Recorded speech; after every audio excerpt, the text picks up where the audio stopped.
The morning sun was barely breaking through the clouds when Emily, a 12-year-old girl with torn shoes and a patched-up backpack, hurried along the cracked sidewalk. She was late for school again, not because she overslept, but because she had been helping her mother sell bread outside their small, run-down house.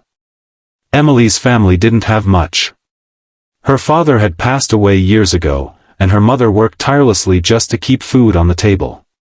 Yet, despite her struggles, Emily was known in her small town for her bright smile and her habit of helping others, no matter how small the act.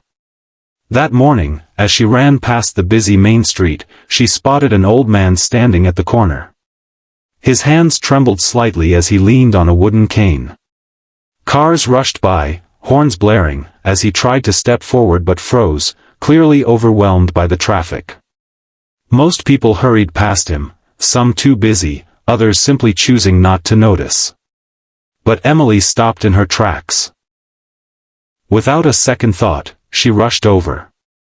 "Sir, do you need help?" she asked gently, her young voice full of concern. The old man looked at her, surprised. His clothes were simple, a little dusty, and his hat shaded his wrinkled face. He nodded slowly. "These cars, they move too fast for these old legs of mine." Emily smiled warmly. "Don't worry. I'll walk with you." She reached out her small hand, and the old man placed his trembling hand into hers. Carefully, step by step, she guided him across the street, shielding him from the chaos of traffic as if she were the protector instead of the child. When they reached the other side, the old man squeezed her hand.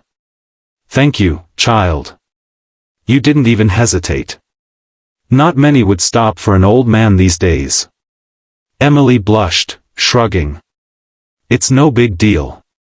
My mom says if you can help someone, you should, no matter who they are."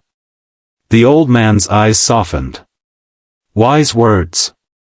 He gave her a knowing smile before slowly walking away. Emily waved, then sprinted off toward school, not realizing her small act of kindness had been witnessed, and would soon change her life.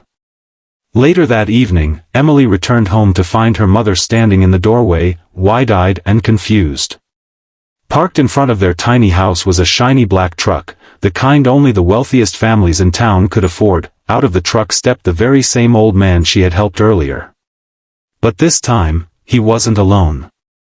Two men followed him, carrying boxes full of fresh fruits, bread, and even bags of flour and rice. Emily froze. "Mom, that's him. I helped him cross the street this morning." Her mother's jaw dropped. "Emily, do you know who that is?" The old man chuckled. "She doesn't. And that's the beauty of it." He took off his hat, revealing a face almost every adult in town knew. He was Mr. Harrison, the richest farmer in the county, owner of hundreds of acres of fertile land that supplied food to the entire region. Despite his wealth, he dressed simply and lived humbly, rarely showing off his fortune. Emily's mother gasped. "Mr. Harrison, what brings you here?" Mr. Harrison looked at Emily with kind eyes. "Your daughter may think her kindness was small, but to me, it was worth more than gold. She treated me as if I mattered, not knowing who I was. That kind of heart is rare." Emily bit her lip shyly, not sure what to say. The farmer continued, "I've decided that no child with such compassion should ever go hungry or struggle to get an education. From this day forward, I'll make sure Emily has everything she needs to go to school, new clothes, books, and even a scholarship for her future. And as for your family," he motioned to the boxes being carried in. "Consider this just the beginning." Tears welled up in her mother's eyes. She tried to protest, but Mr. Harrison raised his hand gently. "Please. Accept it. I've built my fortune on the land, but what's the use of wealth if it can't bring light to others?"